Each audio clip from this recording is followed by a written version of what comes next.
السلام علیکم ورحمۃ اللہ وبرکاتہ۔ الحمد للہ رب العالمین والصلاة والسلام علی رسولہ الامین ومن تبعهم بإحسان الی یوم الدین، اما بعد۔ آج کے درس میں کتاب التوحید کا 9واں باب ہے، پیج نمبر 69۔ اس 9ویں باب کا مؤلف رحمۃ اللہ علیہ نے عنوان قائم کیا ہے، کسی درخت یا پتھر وغیرہ کو متبرک سمجھنا، کسی چیز کو متبرک سمجھنا، بابرکت سمجھنا، اس سے برکت حاصل کی جا سکتی ہے۔ یہ بات، یہ فکر کسی چیز کے تعلق سے ذہن میں رکھنا، نگاہ رکھنا۔ یہ کہتے ہیں تبرک برکت طلب کرنے کو کہتے ہیں۔ تبرک کہتے ہیں برکت طلب کرنے کو۔ اس کی دو قسمیں، تبرک کی، برکت طلب کرنے کی دو قسمیں ہیں۔ ایک ہے مشروع تبرک یعنی جائز تبرک، دوسری قسم ہے ممنوع تبرک۔ مشروع تبرک جو جائز تبرک ہے، اس کی بھی دو قسمیں۔ ایک قسم ہے امر شرعی کے ذریعہ، یعنی حکم شرعی کے ذریعہ، جیسے مسجد حرام میں نماز پڑھنا۔ یہ حکم ہے، آپ مسجد حرام میں، مکہ مکرمہ خانہ کعبہ میں ایک نماز پڑھیں گے تو کتنی نماز ہوگی؟ 1,00,000 نماز، بہت زیادہ برکت حاصل۔ اور قرآن کی تلاوت کرنا، ایک حرف پڑھیں گے تو 10 نیکیاں ملتی ہیں۔ تو یہ حکم ہے شریعت کا کہ آپ عمل کم کریں اور ثواب زیادہ مل رہا، برکت حاصل ہو رہی ہے۔ دوسری چیز ہے امر حسی کے ذریعے، یعنی ظاہری چیز کے ذریعے آپ برکت حاصل کر سکتے ہیں، جیسے اہل سنت علماء مثلا شیخ الاسلام کی کتابوں کا مطالعہ کرنا، کہ ان کتابوں میں قرآن و سنت کا علم ہے، تو قرآن و سنت کی علم سے برکت حاصل ہوتی ہے۔ تو یہ ظاہری چیز ہے۔ تو یہ دو قسمیں ہیں جائز تبرک کی، جائز برکت حاصل کرنے کی۔ ایک امر شرعی، شریعت کا حکم ہے، ایک ظاہری طور پر اس میں برکت معلوم ہے۔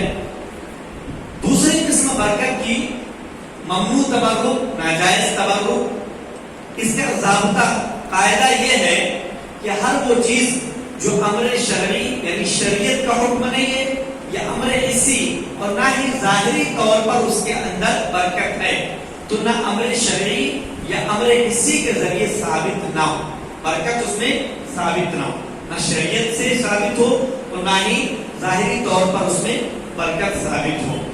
جیسے نبی کریم صلی اللہ علیہ وسلم کے حجرے کو، کمرے کو چھو کر تبرک حاصل کرنا، چھو کر برکت حاصل کرنا، نہ تو شریعت کا حکم ہے کہ آپ اسے چھوئے تو برکت ملے گی، نہ ہی ظاہری طور پر ایسا معاملہ ہے کہ اسے چھو کر برکت حاصل ہو جائے۔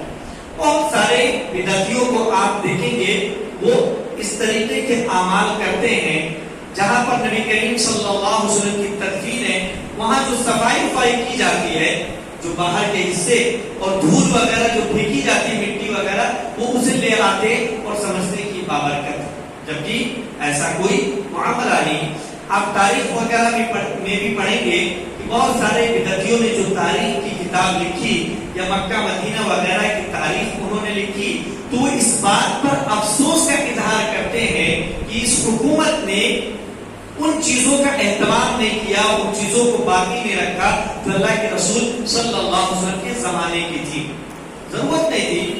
آپ پڑھیں گے تاریخ میں کہ ایک مقام پر بیعت رضوان جہاں پر ہوئی تھی، مکہ مکرمہ میں بیعت رضوان ہوئی تھی، جب کفار مکہ نے اللہ کے رسول صلی اللہ علیہ وسلم کو مکہ میں داخل ہونے سے روک دیا، حضرت عثمان بن عفان رضی اللہ تعالیٰ عنہ کو مکہ روانہ کیا گیا کہ ان سے جا کر بات چیت کریں، اور ادھر یہ افواہ پھیل گئی کہ حضرت عثمان رضی اللہ تعالیٰ عنہ شہید کر دی گئے۔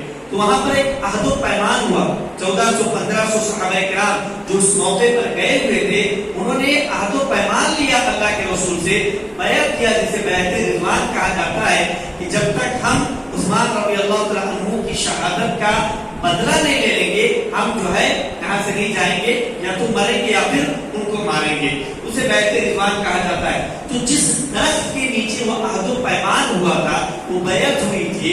بعد میں حضرت عمر بن خطاب رضی اللہ تعالیٰ عنہ کے زمانے میں اس درخت کے تعلق سے عجیب و غریب عقائد لوگوں میں پھیل گئے. تو حضرت عمر بن خطاب رضی اللہ تعالیٰ عنہ نے اس درخت کو جڑ سے صاف کروا دیا. اس درخت کو جڑ سے صاف کروا دیا تاکہ یہ معاملہ آگے نہ چل سکے. تو بہت سارے احباب ان چیزوں پر اعتراض کرتے ہیں کہ کنویں کو ختم کر دیا گیا، گھر کو ختم کر دیا گیا، فلاں درخت کٹوا دیا گیا، جبکہ یہ ساری چیزیں غیر شرعی ہیں، ان سے کوئی برکت وغیرہ حاصل نہیں ہو. اس تعلق سے دلیلیں ہیں. کہتے ہیں پہلی اور دوسری دلیل اللہ رب العالمین کا ارشاد ہے سورہ نجم کی آیت نمبر 19-20 میں اللہ فرماتے ہیں افرأیتم اللات والعزی ومناۃ الثالثۃ الاخری. بھلا تم نے کبھی لات، عزی اور تیسری دیوی منات کے بارے میں بھی غور کیا؟ اللہ رب العالمین کفار مکہ سے کہہ رہا کیا تم نے کبھی ان کے بارے میں غور کیا؟ اس آیت کی مزید تشریح آگے آئے گی. دوسری دلیل حضرت ابو واقد لیثی رضی اللہ عنہ کا بیان ہے. صحابی رسول کہتے ہیں کہ خرجنا مع رسول اللہ صلی اللہ علیہ وسلم الى حنین ونحن حدثاء عہد بکفر وللمشرکین سدرۃ یعکفون عندها وینوتون بها اسلحتهم يقال لها ذات انوار. فمررنا بسدرة فقلنا يا رسول الله اجعل لنا ذات انوات كما له ذات انوار. فقال رسول الله صلى الله عليه وسلم الله اكبر انها السنن قلتم والذي نفسي بيده كما قالت بنو اسرائيل لموسى عليه السلام اجعل لنا الها كما لهم آلهة قال انكم قوم تجهلون. قرآن کریم کی کا ایک ٹکڑا ہے. اجعل لنا، بنو اسرائیل نے موسیٰ سے کہا تھا اجعل لنا الہا کما لهم آلہہ قال انکم قوم تجہلون. سورہ اعراف کی آیت نمبر 138. لترکبن، پھر نبی کریم صلی اللہ علیہ وسلم فرماتے ہیں لترکبن سنن من کان قبلکم. اس کا مفہوم ترجمہ یہ ہے کہ غزوہ حنین کے موقع پر ابو واقد لیثی رضی اللہ تعالیٰ عنہ کہتے ہیں غزوہ حنین کے موقع پر ہم رسول اللہ صلی اللہ علیہ وسلم کے ہمراہ جا رہے تھے، ساتھ میں جا رہے تھے، اور ہم نئے مسلمان ہوئے تھے. اس نے کہا کہ آگے جو بات وہ مناسب نہیں ہے. تو اس کے کہنے کی وجہ یہ تھی کہ ہمارے پاس ابھی زیادہ علم نہیں تھا، ہم ابھی نئے مسلمان ہوئے تھے، اس لیے ہم نے ایسی بات کہہ دی. راستے میں مشرکین کی ایک بیری تھی، بیر کا پیڑ تھا. وہ عظمت اور برکت کے خیال سے اس کے پاس آ کر بغرض عبادت بیٹھتے تھے. مشرکین وہاں پر آ کر بیٹھتے تھے اور برکت کے لیے اپنے ہتھیار بھی اس پر لٹکایا کرتے تھے. یہ مشرکین کا معاملہ تھا. اس کا نام ذات انوار تھا. چلتے چلتے ایک بیری کے پاس سے ہمارا گزر ہوا. واقد لیثی کہتے ہیں اللہ کے رسول کے ساتھ ہم چل رہے تھے، چلتے چلتے ایک بیری کے پاس سے ہمارا بھی گزر ہوا. تو ہم نے کہا یا رسول اللہ، اے اللہ کے رسول، جیسے ان مشرکین کا ذات انوار ہے جس سے وہ برکت حاصل کرتے ہیں، اس کو عظیم مانتے ہیں، آپ ہمارے لیے بھی ایک ذات انوار مقرر فرما دیں، ہمارے لیے بھی ایک مقرر کر دیں. رسول اللہ صلی اللہ علیہ وسلم فرمایا اللہ اکبر. تعجب سے کہا اللہ اکبر، کہ یہی تو گمراہی اور سابقہ قوموں کے راستے ہیں. جو تم طلب کر رہے ہو، جو مجھ سے مانگ رہے ہو، یہ تو سابقہ قوموں کی گمراہی اور ان کے راستے ہیں. اس ذات کی قسم جس کے ہاتھ میں میری جان ہے، تم نے تو وہی بات کی جو بنو اسرائیل نے موسیٰ علیہ السلام سے کہی تھی. انہوں نے کہا تھا موسیٰ سے اجعل لنا الہا کما لهم آلہہ قال انکم قوم تجہلون. اللہ رب العالمین نے سیدھا راستہ دکھایا. حضرت موسیٰ کے ساتھ آئے. کچھ دن کے بعد انہیں چین نہ ملا تو کہنے لگے کہ جیسا بنو اسرائیل کے پاس، فرعون کی قوم کے پاس بت ہے، معبود ہے، تو ہمارے لیے بھی کوئی معبود بنا دے. تو قال انکم قوم تجہلون. اے موسیٰ، جیسے ان کے معبود ہیں، وہ عبادت کرتے ہیں، آپ ہمارے لیے بھی ایک ایسا ہی معبود مقرر کر دیں. یہ موسیٰ کی قوم نے، بنو اسرائیل نے کہا. اور یہاں نئے جو مسلمان ہوئے تھے صحابہ، انہوں نے بھی کہا کہ